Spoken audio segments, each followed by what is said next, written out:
Hello बच्चों, let's see this question. The question says the interference pattern is obtained with two coherent light source of intensity ratio n. In the interference pattern, the ratio I max minus I minimum divided by I max plus I minimum will be.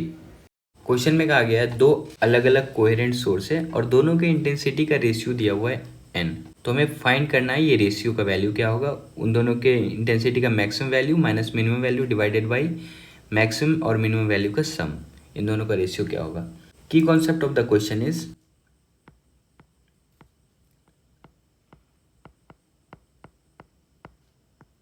For constructive interference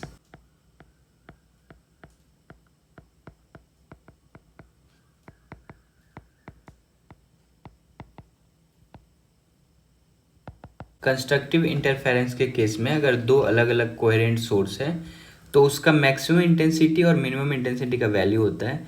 अगर आपको दोनों अलग अलग source का intensity दिया हुआ है, अगर आपको आई मैक्स निकालना है तो ये वैल्यू होता है root under I one plus root under I two का होल स्क्वायर, अगर उन दोनों के इंटेंसिटी का मैक्सिमम वैल्यू फाइंड करना है।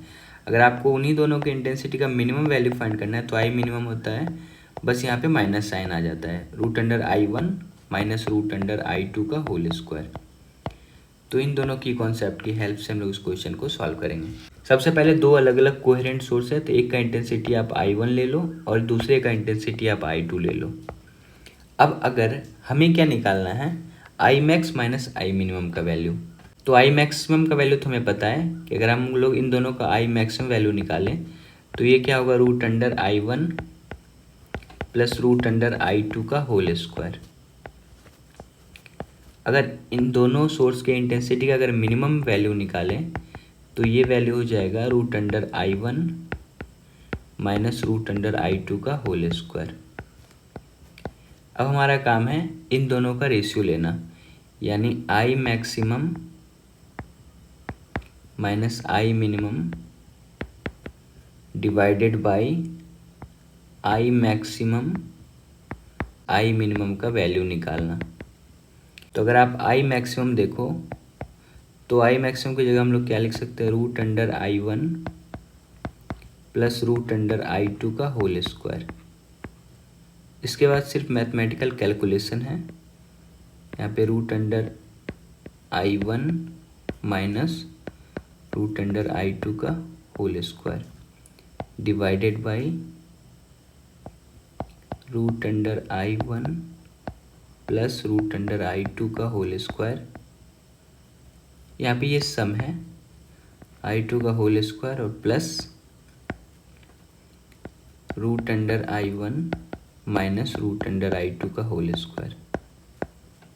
अब जब आप इसे सॉल्व करोगे तो ये तो ये रूट अंडर आई वन ऊपर वाला, ये दोनों ब्रैकेट को अगर हम लोग ओपन करें तो इसे हम लोग लिख सकते हैं I one plus I two plus two I one I two, two root under I one I two हो जाएगा। ये प्लस बी का होल स्क्वायर के फॉर्म में है, two root under I one root under I two, और ये minus हो जाएगा I one root under I one का whole square I one plus I two, और ये minus two root under I one और ये रूट अंडर आई टू, ये माइनस बी के होल स्क्वायर के फॉर्म में है।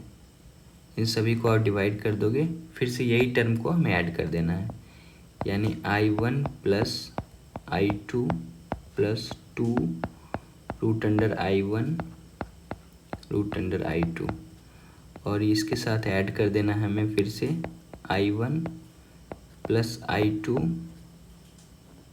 Minus two root under I one root under I two. बस इसके बाद सिर्फ मैथमेटिकल कैलकुलेशन है। इसके बाद आप इजीली देख पा रहे होगे, ये देखो ये आई वन और ये आई वन माइनस निकलेगा तो ये कट जाएगा, ये आई टू कट जाएगा, और ये माइनस साइन जो है और ये माइनस साइन ही प्लस हो जाएगा।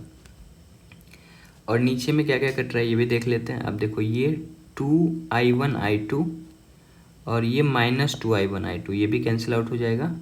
इसके अलावा कुछ कैंसिल आउट नहीं हो रहा है, तो हम लोग नेक्स्ट पेज में ले रहे हैं इसको।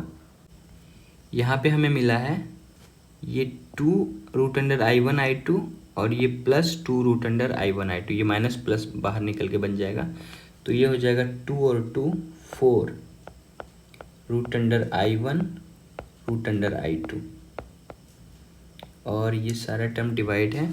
यहाँ पे देखो I1 plus I2 plus I1 plus I2, यानी आप इसे लिख सकते हो 2 ब्रैकेट में I1 प्लस I2,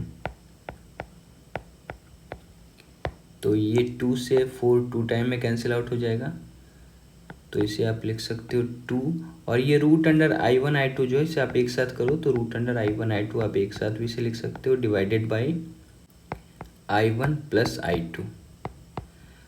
अब इसके बाद हम लोग क्या कर सकते हैं, अब देखो क्वेश्चन में रेशियो दिया हुआ है, दोनों की इंटेंसिटी का रेशियो n है। कहने का मतलब है कि I1 I2 का जो वैल्यू क्वेश्चन में दिया हुआ है I1 डिवाइडेड बाई I2, इसका वैल्यू n दिया हुआ है क्वेश्चन के हिसाब से।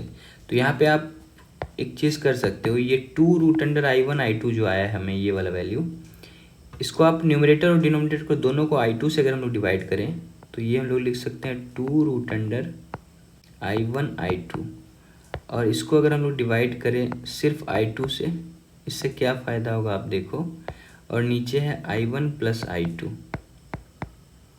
इसको आप डिवाइड करो सिर्फ I2 से, तो यहाँ से हमें ये मिलेगा, ये वाला जो टर्म है, ये वाला जो टर्म है इसके जगह पे आप लिख सकते हो I2 अंदर जाएगा तो I2 का स्क्वायर हो जाएगा, तो इसे आप लिख सकते हो 2 रूट अंडर I1, और I2 अगर अंदर गया तो I2 का स्क्वायर, तो एक I2 कट जाएगा तो ये 2I1 डिवाइडेड बाई I2 हो जाएगा ये, और ये होल टर्म डिवाइड हो जाएगा, और ये डिवाइड होगा तो इसे आप लिख सकते हो I1 डिवाइडेड बाई I2, और I2 बाई I2 ये 1 हो जाएगा। इसे हम लोग यहाँ से कर सकते हैं। ऐसा करने से फ़ायदा ये हुआ कि हमें I1 बाई I2 का वैल्यू पता है n, तो आप लिख सकते हो 2 और ये रूट अंडर हो जाएगा n डिवाइडेड बाई, और ये I1 I2 ये वाला टर्म जो है इसके जगह आप n लिख सकते हो n प्लस 1, और यही हमारा फाइनल आंसर हो गया।